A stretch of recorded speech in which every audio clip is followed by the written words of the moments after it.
everybody, and welcome to Moms on a Mission podcast. We would love to share with you one of our amazing partners. It's an incredibly effective and toxin-free skincare line we have found with Organic Body Essentials.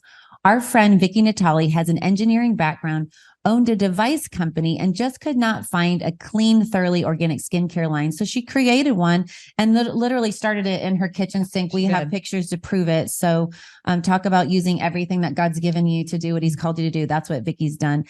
Julie and I absolutely love her products. We've tried most all of them. And by using them, you're supporting first Moms on a Mission podcast. So if you like what you hear, you believe in what we're doing in our mission, we would love for you to support us. It's not free. And then secondly, you're supporting a like-minded believer. So if you'll go today to organicbodyessentials.com, type in the code MISSION, you'll save 5%. That's organicbodyessentials.com, code MISSION. And we would love to hear from you. We just heard from a listener from Wisconsin. She was very thrilled with what she was hearing and supporting us as well. And you'll want to go to moms@momsonamission.net. That's moms@momsonamission.net. And then you can check out our website. It provides our mission and things of that nature, what we're doing to save America and save Oklahoma, particularly. And that's momsonamission.net. And please follow us on your favorite platform. Well, Moms on a Mission, we are so excited to introduce you to our next guest. He is a friend of Miriam and I. We've got to meet him on the campaign trail last year in 2022. What a hard worker. This man is the real deal. And we are so thankful to have him here. And it's kind of education week around here. A lot of kids are starting back to school. We're highlighting some guests. And so I want to tell you a little bit about our next guest. He was a teacher for 8 years. And in 2016, the Oklahoma State Department of Education named him as an Oklahoma Teacher of the Year finalist. In September of 2020, Governor Stitt appointed him to the position of Secretary of Public Education. And in 2022, he was elected as the Oklahoma State Superintendent. And it's our honor and welcome to Superintendent Ryan Walters. Hello, Superintendent. Hello, welcome. Hey, thank you guys for having me on. I'm a big fan of the work you guys are doing. Appreciate it very much. You guys are bringing a great, tremendous voice to so many key issues and bringing some solutions. So I love it. Love what you guys are doing, and I'm happy to be on. Thank you. So Tulsa Public Schools ranks 4,982 out of 5,000, the largest districts for reading, according to the Oklahoma State Department Education Facebook page. What is the TPS superintendent doing about this horrible statistic? Yeah, no, appreciate the question. And, so many times what we see in education are large districts become so bureaucratic, they become so large, they become so, a lot of times they put folks in charge that are just take their eye off the ball on accordance to academics, that you see them get way off track.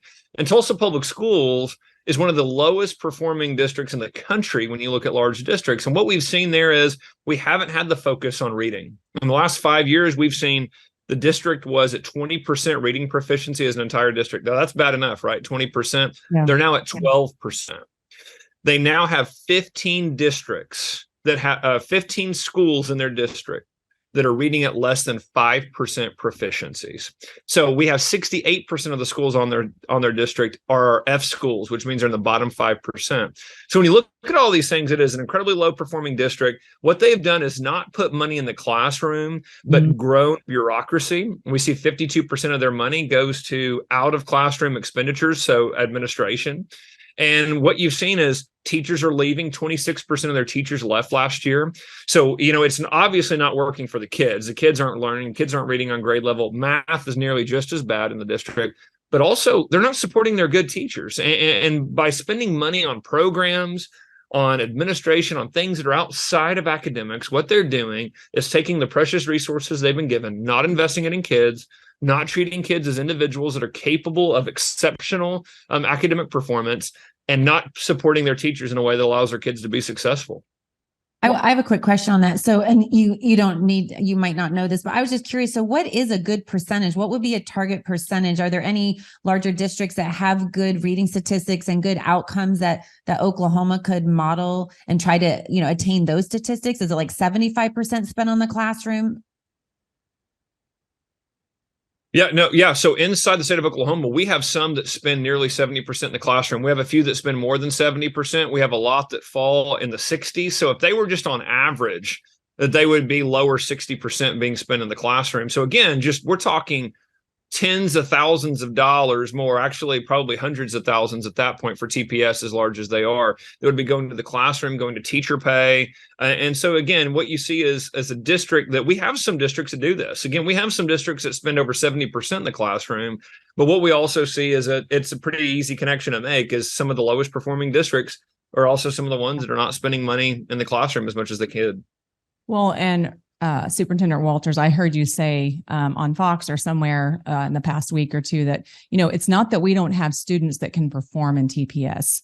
It's a shame that these kids are not getting the money and the resources that they need, because it makes it look like we have kids who can't learn. And I know that's not true. We have some amazing kids, amazing students, amazing teachers. They're just not getting what they need to be able to produce amazing results. And so we want to make sure that we get we want to make sure that we're supporting you. But next question is, why do you think that the superintendent of Tulsa Public Schools is doubling down and defending her dismal statistics? I mean, I just don't know what is she saying exactly? Yeah. So number one, I loved your point about, the belief that some kids can't learn. I reject it. I completely reject. We know every single child can learn to read. Reading, there's a science behind reading. Yes. We know that. One of the things, we've launched the biggest reading initiative in state history this year to ensure every teacher, every parent, every kid has training available in the science of reading so that they can understand, again, teachers, but also parents. We want parents to see what's going on in the classroom, how their kids are being taught, where their progress is, so that they can help assist their children if they fall behind. They can see what the plan is. So we've launched this large statewide initiative on that because it's so incredibly important. And one of my biggest frustrations has been the belief of some that, look, Oklahoma is just destined to be lower tier in education. I completely reject that notion. And when I go around the state, I think we have the best state in the country. We have tight-knit communities. We have conservative values. Conservative values translate into academic success. Think about it. It's the belief of individual exceptionalism. It's the belief in hard work ethic and being diligent. It's the belief in character traits and the importance of character. All of these things translate into academic success. But what we've allowed to happen is it was once called by, the bigotry of low expectations, that you are expecting less of kids, so they rise to those level of expectations. It's just like, as a parent, I always give the example of, I got 4 little ones, and when we go into a restaurant, we have a conversation. When you kids come in here, you're going to act right? You're not going to come in here and throw everything around and yell and scream.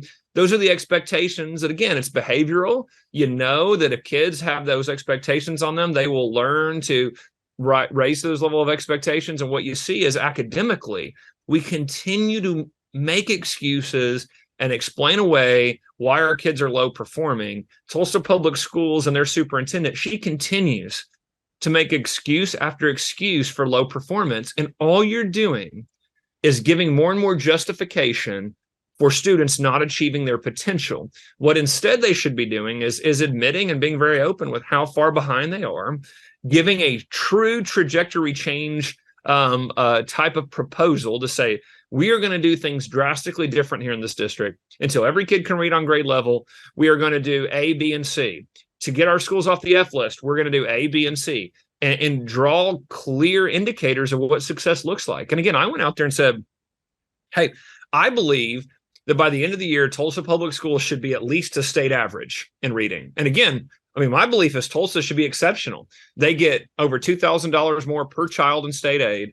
They have the largest philanthropic donations of any state, of any district in our state. The money is there. You look at that community, they want better for their kids. There's no reason they should at least be average. I think they should be a top 10% performing district. But by the end of the year, they could be average, and they could have most of their schools off the F list.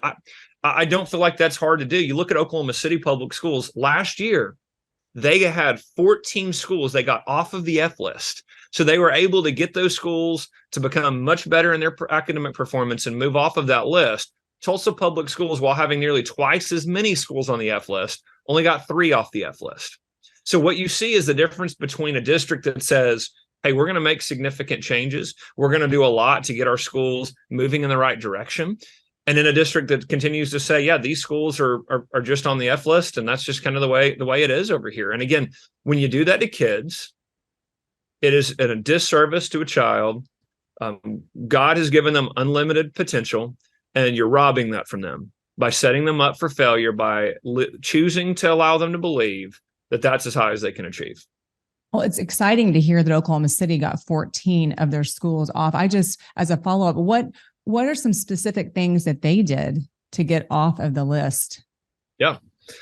So one of the things that they did is they moved district leadership around. And again, this is, hey, these are hard things that you have to do to turn schools around, but they put some high performers in some of the sites that struggled and said, look, we've seen you be successful at these sites. We're going to move you over there. And what we want you to do is create these plans for every single child as individuals. We want to see the trajectory for every single kid. We want to see intentionality around the processes that are in place. We want to be able to track this through the year so that we can actually see in real time where kids are. And if they're not there, we'll make serious adjustments during the school year. We also saw them shut down some of these school sites and roll low-performing schools into high-performing schools. Again, these are tough decisions, but what they do is they enable a kid to say, listen, if this school site continues to be low-performing, hey, we'll take these kids, we'll put them in this other district school that has been high-performing, and we'll try to just grow a site that has been successful. Again, these are serious types of solutions. They're also looking at what is successful and what's not and making decisions based upon that. But what you can't continue to do is say, yeah, these districts are low performing and, they've been low performing for years. They make up nearly the majority. They're in the 40% Tulsa Public Schools of our schools on the MRI list. These are schools that have been on the F list for 5 years without getting off of it. So it's the same schools year after year. So what you begin to see is those are just the expectations of those districts. That's where, again, you got to have changes in leadership. You have to have changes in what kind of plan you have going forward. And you have to have real consequences for low achievement for different leaders in the district, for different plans in the district. And this is where, again, I look at the superintendent and go, you're wanting to distract. You're wanting to say, Ryan's doing this or Ryan, she's wanting to make it about me rather than I sat there at a press conference and rolled all these statistics out and said, listen, these kids don't need a 10-year plan. What good does it do for the mom whose kid's in 4th grade to hear about a 10-year plan? They're saying, hey, my kid, if they can't read 10 years, their education will be over. I mean, this doesn't help them. They need to show a plan to dramatically improve their sites, their performance, and frankly, their budget. I mean, I haven't even talked about that yet, but their budget is a mess. Of accounting for where dollars are going, hard-earned taxpayer dollars, where they're going. That's got to be done this year. We don't need to kick the can down the road. We need a real sense of urgency. I gave you a lot of statistics, but what's important to remember is these statistics all represent individual kids. That's and, and it breaks my heart when, I have 4, I have 3 now, school-aged. So they all go to Deer Creek Public Schools over here in Oklahoma City. And, at first day of school, it's great. Their teachers are great. It's a high performing district. My kids are very excited about school, but, I hear from parents, particularly in Tulsa that say, I'm not, I'm very worried. I don't have that excitement sending my kids to school. I'm very worried. Are they getting a decent education or not? And what can I do? And what are my options? And that's just heartbreaking for a parent. Well, I want to continue that money conversation and pivot a little bit. But one thing I want to say that struck me is 2 words that you said that sound like fighting words with some, but it's music to our ears. And that is, you talked about transparency and partnership. And that's really what it should be in education. I mean, we cannot save our schools and do this. We should not allow and put that responsibility completely on teachers and administration. The parents need to partner and they need to be welcomed and there needs to be transparency. We don't need to be hiding things from the parents. The parents shouldn't be perceived as the enemy. And so I loved that you use those 2 words, transparency and partnership. Yeah. Secondly, I wanted to, go ahead. Well, I was just going to say, there has been nothing that has benefited kids more in the last few years than this dramatic increase of parent involvement. What we've seen across the country, and especially in Oklahoma, is parents attending school board meetings, parents getting engaged on, hey, what kind of content are you teaching my kids? I want to see it. I want to actively be a part of what my kids are being taught. Where's money being spent? Hey, we want to see the finances. This is our money. And again, taxpayers, Oklahomans, we've invested a lot and we expect to see the results from our kids. This is the hope that the public school system is actually producing, young people that can continue this incredible experiment known as America to be the greatest country in the world, and that they can find successes in their lives as individuals. And when we sit here and go, you hear some, it just blows me away. You hear some on the left sit here and go, why do parents want to know all this? Parents say, grandparents, your kids aren't even in the schools anymore. And I'm going, guys, well, number one, they're taxpayers. So they are paying for all of this. Okay. Number two, because, you look at parents and grandparents, not only is it their kids and their grandkids in the school, they've been around long enough to see what the impact is of a great education. They've seen it in their lives. They've seen it in their friends' lives. They know. And, it's always funny because, my background is, I was a public school teacher for 10 years. And it's always funny because you always have kids that and I was a history teacher. So I've noticed that people tend to appreciate history more when they get older, so yes. Definitely. You're not super well loved by the students. It's like a check the box class that they have it's delayed appreciation. Yes. A few years like, you remember our teacher, Ryan Walters? He was the best. That'll be 10 years after you're done. Right. Yeah, it's funny because I start having kids, come back now and go, that was actually really interesting. The more I've looked at this, it's one of those history seems like it's one that takes a little bit for a while for it to kind of, have that huge impact on kids. But, my thing was, I want kids to learn through history and understand, first of all, what made America great. Learning truth through history. You understand a lot about human nature when you study history. You understand the lessons that history teaches you about, capitalism, socialism. You understand what's great about the free market and also what's so terrible about communist systems of government. But also it's inspiring because you see the stories of the individuals in history, right? I mean, that was part of what I loved is that, kids can see people came before you and they had the same struggles. They had the same type of ambitions. And here's how they made decisions. And you got good examples in history of people who did a great job of navigating things and holding true to their core principles and made a tremendous impact on those around them.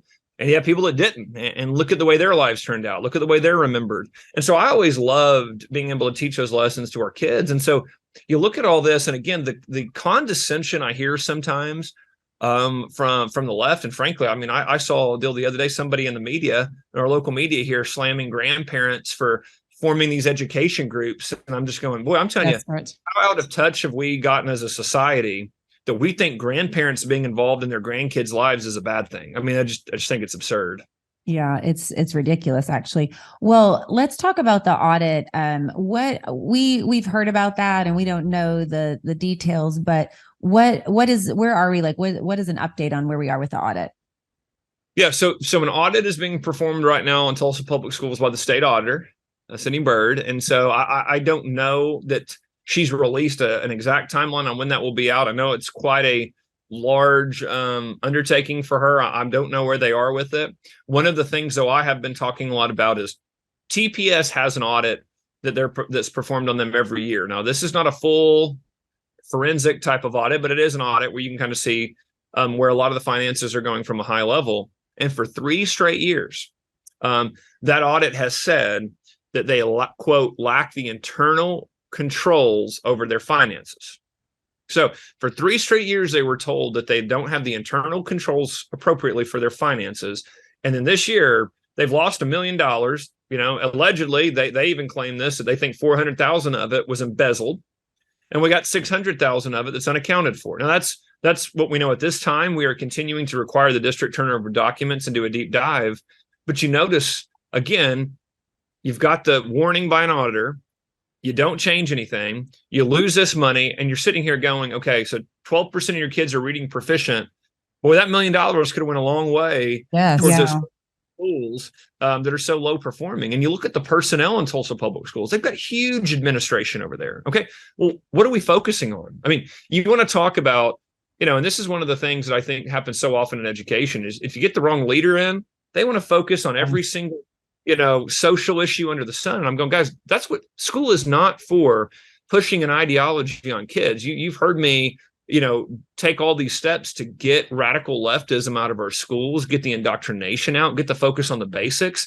And, it's one of those things I remember during the campaign, I had journalists that would come out and go, hey, we talked to some of your former students and they said, they can't believe you're conservative because they didn't even know what you were when you were a teacher, what your beliefs were. And I go, guys, I take that as a compliment. Like, that's a sign of a great teacher. Well done. No, they act like it's some kind of insult. And I go, guys, like, that's the whole point is, I wanted to teach them the facts. I wanted them to do a deep dive. I wanted them to think for themselves. And again, I try to present history, the facts on it, an analysis of individuals. And again, they act like there's some kind of a dig. And I'm going, look, that's what parents want for their kids is just, hey, teach my kids reading, writing, arithmetic, teach them American history, and teach American history from the premise of, studying the facts, the primary source documents. We want our kids to understand the Constitution, understand the Declaration, the Federalist Paper. I'll tell you. So there were times, literally, we would spend an entire class period, 45 minutes, just studying one of the Federalist Papers. We'd go line by line. What do you think he was referencing here? Why do you think that Alexander Hamilton mentioned this right here? I mean, and then we would contextualize it with history. And again, because I wanted them to come to their own understanding and a deep dive. This is what we want for our kids. And again, hey, that means all of it. We also want our kids to understand the times we fell short of those core principles we were built on. We want a robust history to be taught. But you know what? If you don't start with the founding and you don't teach kids, here's another one that they get all hot and bothered about. They want to take any aspect of faith out of our schools. So when you see the line, we are endowed by our Creator with certain unalienable rights. Well, how do you talk about that if you don't talk about what they believed about our Creator and why they thought that was important? Again, this was a fundamental shift, that our rights don't come from government. It's not that this politician gives you your rights. Our founders believed that your rights came from God. They were inherent, that the government couldn't take them from you. This is a pivotal moment in world history. And yet you have these leftists that say, well, we don't even want it discussed at all. We want nothing about faith even discussed as historical documentation. Well, that's a disservice to our kids, and that's rewriting a history. Well, it's revisionist history, and it's a lie because it really happened. And I just have to commend you, Superintendent Walters, for teaching your children or teaching your students not what to think, but how to think. And you were instilling critical thinking in them. And I truly believe that that's what's missing today, because of revisionist history. And not only have they tried to add these social justice constructs and tried to add them, they've actually they pulled out the basics of reading, writing, and arithmetic, and they pulled that, and it's at the detriment of learning the reading, writing, and arithmetic for them to learn these social justice constructs like diversity, equity, inclusion, or equity over equality, and things of that nature. It's become politics, leftist, Marxist ideas over the student, over true education, like you said, over critical thinking. And I want to point out something, because you brought it up, Ryan, but you were talking about your students didn't know if you were conservative or. I had a teacher in high school, and he was a history teacher. I found out years later he was a liberal. I grew up in Muskogee. I know you're from McAllister, and those are not the most conservative parts of the state. Have become a little bit more so lately, but he was the best teacher. He taught me just what you described. But guess what? He was liberal, not Marxist, not leftist. He put his students above himself. I can't remember how many times he purchased things to bring into the classroom. I didn't know until years later. And then we had great conversation, lively conversation that brought out critical thinking. And that's what he did in the classroom. And that's what we have to go back to. And I know that teachers want to be released to that. They want the freedom to go back and be the teacher that they've always dreamed about, like you got to do, Ryan. And, I know we've been doing a lot on, and we know we met you and saw you, or not met you. I think we met you before this, but we got to see Battle for the American Mind, author Pete Hegseth. And we've learned so much from this book and what you were just describing. And I feel like TPS is what is described in this book, has turned from Judeo-Christian principles, everything that we hold dear as a country, and have just gone the opposite direction. So, yeah, and that's something that the mainstream media just continues to try to divert attention from. Is they talk about the teacher shortage, and by the way, you've heard all these lies and fear tactics spread against me that all these teachers are going to leave. We have over 800 teachers that have signed up for our signing bonus, that are coming in from different states that were not teachers, that now want to come in and be teachers in the state of Oklahoma because of what we're doing. And what we're telling teachers is really clear. Here's what we're going to do. We're going to focus on the basics. Okay. We are not going to allow administrators to come in here and tell you to teach CRT or DEI or all this kind of nonsense. You're going to be able to teach what you want to teach, which is the subject area, right? When you talk to a math teacher, they want to teach math. So we're going to make sure you can do that. We're going to get discipline back in our classrooms. We're not going to allow this just lawlessness to go on in our schools. You're going to be able to teach with support. And we're going to continue to emphasize that we don't want more money going to administration. We want it going, of course, we want you to be paid more as a teacher, but we also want you to have the resources in your classroom. And we understand that you don't need a ton of administrators. You need to make sure that you have everything you need to be successful right there in your classroom. And so guess what? The message resonates when you talk to people who want to be teachers. They respond to these things, that they want to go to classes that are set up this way. They want to be in a state that emphasizes this when it comes to teaching. And then in Tulsa, when you have a superintendent that focuses on all the social ideology over academics, someone who wants to micromanage the teacher, someone who's let the discipline get out of control. Well, guess what? She lost 26% of her teachers in 1 year. Because again, This has not been the point of emphasis. It hasn't been the leadership style to focus on student outcomes. They've been more focused on some of these left-wing programs than anything that the kids are doing that actually will benefit them in life. Well, I was just going to say, I have to tell you, I was in one of the school board meetings for TPS, and my kids don't go to TPS. And as a taxpayer, I feel like I have the privilege and the honor and the duty to go to a few of the school board meetings. And it felt like just this dark place. It was when we were wearing masks and everybody's, like this, and it was about death and dying and all this. It was nothing about the students. It was all about COVID. And granted, it was at the end of COVID, but they were still making it this big deal. And I saw very frustrated parents who got up to speak. And I guess I'm just sharing this to say, it's time for parents and grandparents, like you said, wanting to keep grandparents out. I don't want just grandparents. I want aunts, uncles, grandparents, parents, citizens that are paying. Like you said, these are our schools. And I just want to repeat one more time what you said, because I think it's so important. You said TPS has lacked, there was 3 internal, investigations, and they weren't able to explain what was going on over their finances. Lost $1 million, $400,000 embezzled, and $600,000 unaccounted for. And is that right? That's right. Yeah, that's right. That just, and to your point, you made Yeah, and you made another great point there, which again, it's indicative of the decision-making process from leadership of the district. No school was closed longer during the pandemic than Tulsa Public Schools. The governor and I were pushing them to open up. I went over there and met with 2 of the school board members. We tried to push the superintendent to open their doors. We had emails, calls, letters pouring in from parents, grandparents, concerned about their kids' academic performance, their mental health. Their kids were struggling at home. And yet they continue to stay closed longer than any other school district in the state. And what you see there is, again, you're exactly right. There's a lack of conversation around the kids and what's best for the kids. Instead, what you have is adults talking about their ideology, their leftist perspective, and pushing that on kids rather than actually looking objectively and going, listen, we want our kids in school. We want our kids to learn these things because guess what? This is actually what we want from an education system. That's what the community has spoken very clearly. They want kids to be able to learn the things that will actually benefit them in life, not become social justice warriors. But again, if you have a superintendent that is her focus, that she hasn't come up with any real plan, and she continues to be allowed to get off the hook of, hey, I can go out there and make excuses and point to this and point to that, and I'll just get to keep doing this.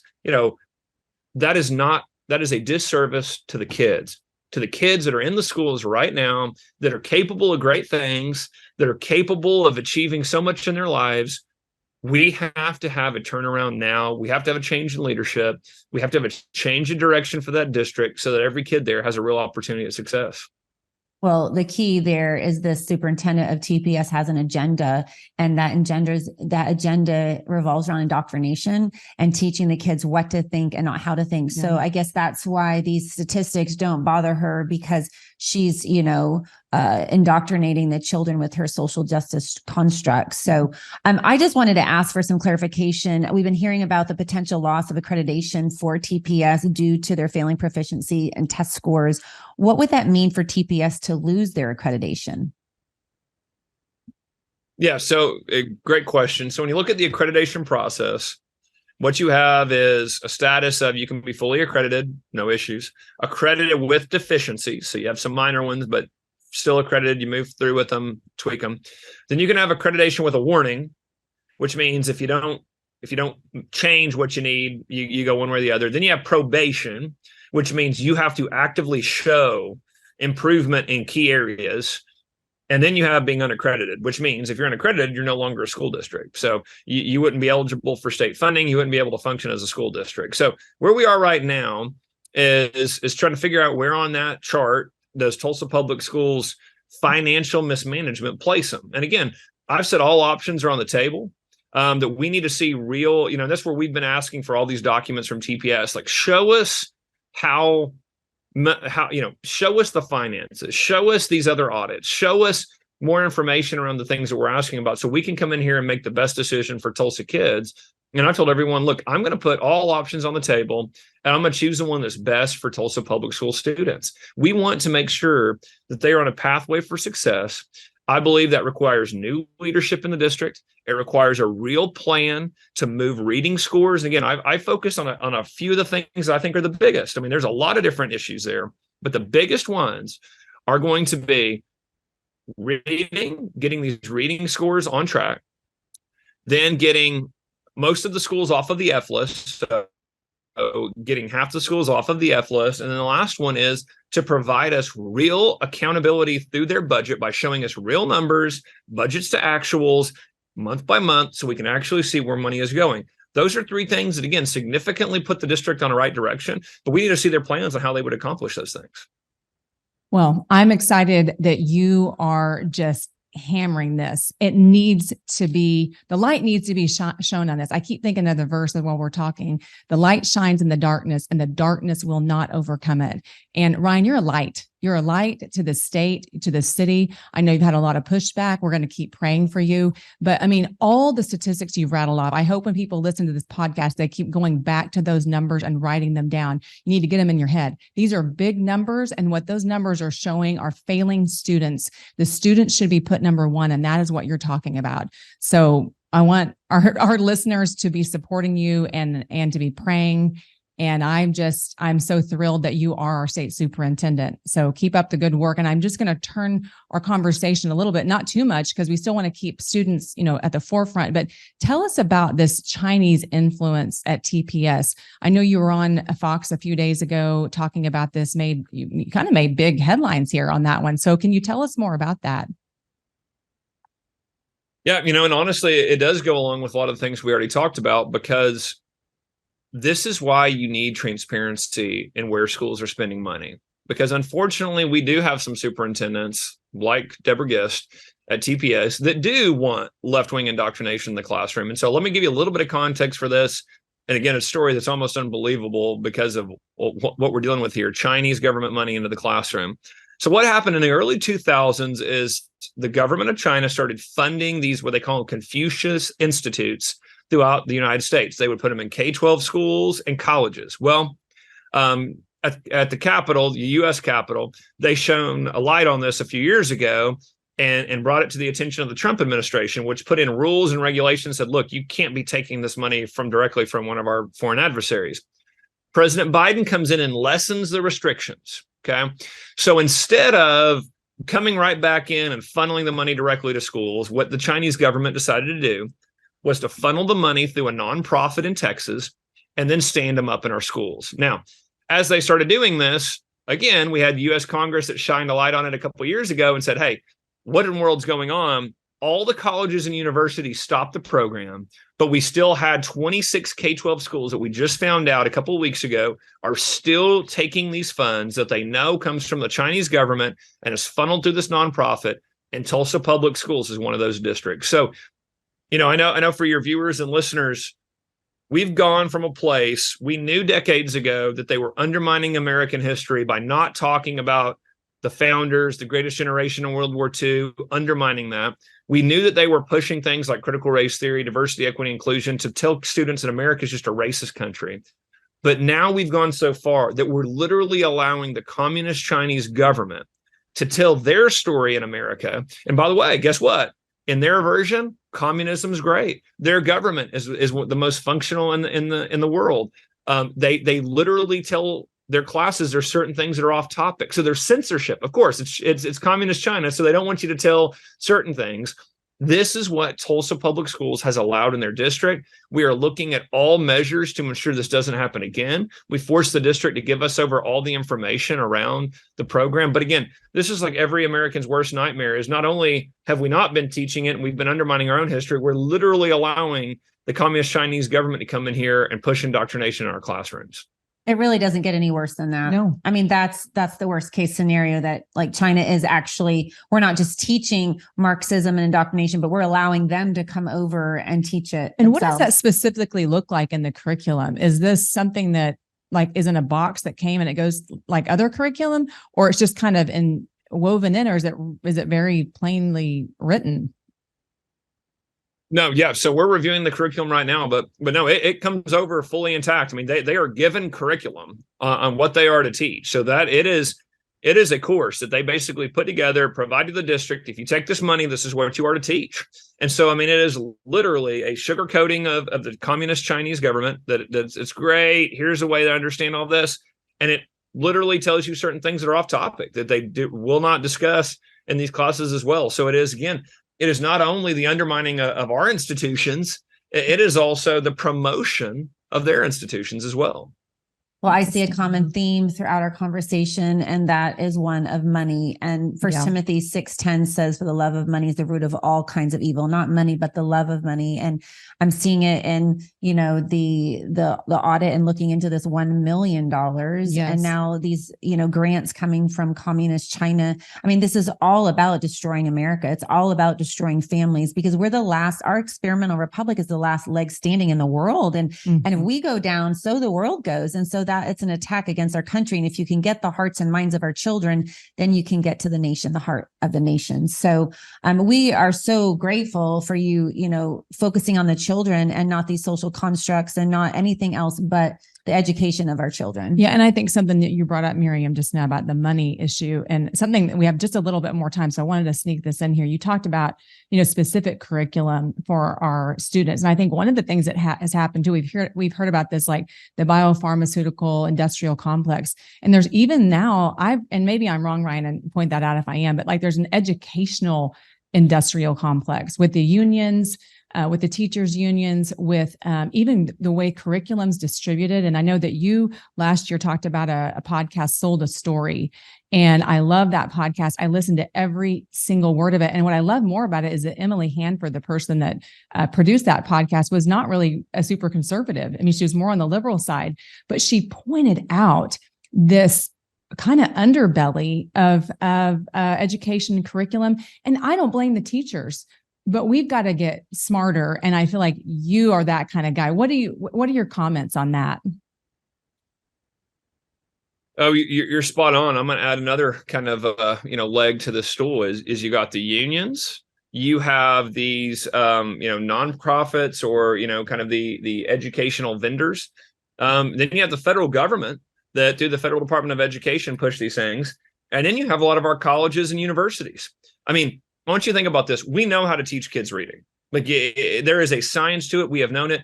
It is to overgeneralize a little bit, but it is the phonetic understanding of words. You understand phonetics. You understand how to sound words out, syllables. You piece them together. You create words. Well, guys, about 20 and think about how commonplace this was just a couple of decades ago. Do you remember Hooked on Phonics? I mean, you could turn on a TV commercial back in the 90s without seeing Hooked on Phonics, because again, they really kind of, commercialized it, but was basically like, if you listen to these and you sound these out and you do it repetitively, like you can learn to read, right? Right. Well, our colleges and universities started adopting 3Qing about 2 decades ago, and this understanding of let's just find how words rhyme. Let's try to find context clues. And the reality is if you do that, we know the data shows, the science has shown, you are undermining their ability to read because they're not actually learning to read. And so you're not ever understanding the sounds and piecing together words. So there is a low ceiling on actually understanding words and how to read.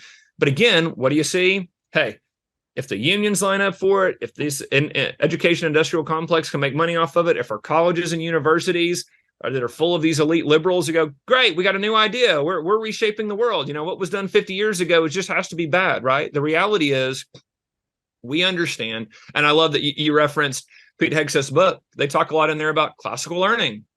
Guess what? There's a reason why that has been practiced. There's a reason why we've always talked about reading, writing, and arithmetic. There's a reason why we've always had these processes in education, because we know what works. We know how learning occurs. We know how to master the basics before you move on to other things. But what we've allowed are radical leftists into our education systems that frankly do not care about educational achievement. They care about creating a class of social justice warriors to go out and support their initiatives. So you know what?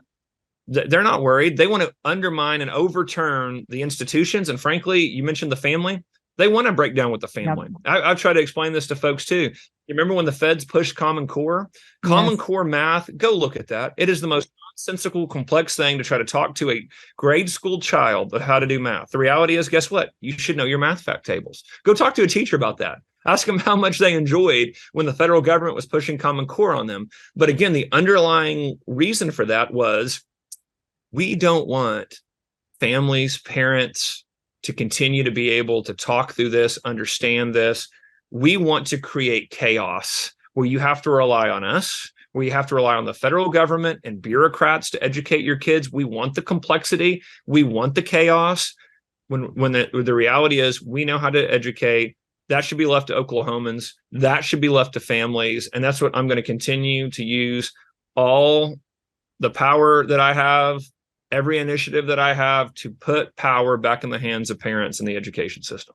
Well, I just want to as we close up, I want to read a quote from Pete Hegseth's book, Battle for the American Mind. And he said, the United States spends more on national defense than China, Russia, Saudi Arabia, India, France, the United Kingdom, and Japan combined. We spend more on national defense, yet America spends even more on school than on defense. And it's more than $700 billion annually on education alone. The largest union in the United States supports not steelworkers, but school teachers. Public schools in the United States are the largest state-owned monopoly in the world outside of China.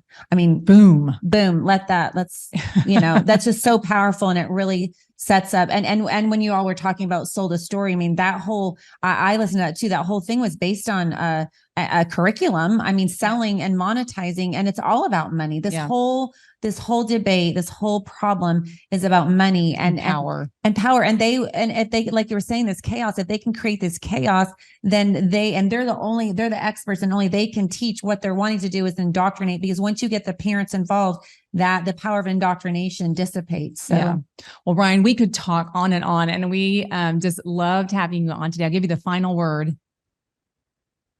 So, again, I appreciate so much you guys and the message that you all are putting out for so many parents across the state and across the country. And again, I'm going to continue to do all I can to put power back in the hands of parents. When I look at Tulsa Public Schools, I'm going to do all that I can to make sure that district is providing every child a great education. That requires change. It requires a drastic, deviation from where they've been headed. And so I'm going to continue to support that change there and make sure that every kid has a great education. And I'm going to continue to fight for our Oklahoma values. And I'm not going to be bullied. And I'm not going to back down to the teachers union. I'm not going to back down to these national groups either. We're going to continue to fight for parents. We know that when parents and teachers work together, put the kids first, we're going to have an excellent education. So that's what I'm going to continue to do. Well, thank you so much. Yeah, thank you so much. And, so Moms on a Mission audience, I want you can follow Ryan Walters for OK State Superintendent on Twitter. I guess it's X now. I don't know about all that, but whatever. At Ryan Walters Superintendent. Is that right, Ryan? Is that right? For Yep. your okay. Yep. So follow him. He has he puts out a lot of great information. I know Miriam and I follow him and have learned so much, and you update with some of the interviews you do across the nation. So we appreciate your hard work. And to our Moms on a Mission podcast audience, please follow us at momsonamission.net. You'll find out all the latest information, our latest podcast, and please share our podcast with your friends, especially this one. For people who don't know this information, please spread this information. That's a grassroots effort right there. So pass this along, follow us on your favorite platform. That would really help us out. And we just appreciate you listening in today. Thank you. Moms on a Mission is excited to partner with our friends at MyPillow. According to sleep experts and sleephealth.org, over 50 million Americans struggle to get a good night's rest. That's where MyPillow comes in. They make the best pillows, sheets, mattresses, and mattress toppers. Several years ago, I was having trouble falling and staying asleep due to neck and shoulder pain. Luckily, I heard an ad about MyPillow and decided to give it a try. After 3 or 4 days, I really began to feel a difference. I was sleeping better and my neck and shoulders felt so much better. MyPillow really does help you fall asleep faster and stay asleep longer. Moms on a Mission wants you to get a great night's rest too. Go to mypillow.com right now and use the promo code MISSION for up to 66% off your purchase. MyPillow products are made in America and have a 60-day money-back guarantee and lifetime warranty. Remember, go to mypillow.com, put in the special code MISSION for your special Moms on a Mission discount. Thank you and God bless. Hey guys, it's Moms on a Mission here. Are you worried about your financial stability and protecting the money for which you work so hard? The problem is stock market volatility and inflation. You may be wondering what you can do to preserve your family's wealth. We at Moms on a Mission encourage you to reach out to our friend Andrew Sorcini with Beverly Hills Precious Metals. Andrew is the expert in educating you to help you find the right balance of gold and silver for your family portfolio. He made it so easy for me to add precious metals to my financial investments. I simply mailed a check to Beverly Hills Precious Metals and my silver showed up on my doorstep a few days later. It was so easy. Go to bh-pm.com to save a little money and tell them that Moms on a Mission sent you. That's bh-pm.com. Don't wait. Protect your wealth today by going to bh-pm.com and tell them that Moms on a Mission sent you.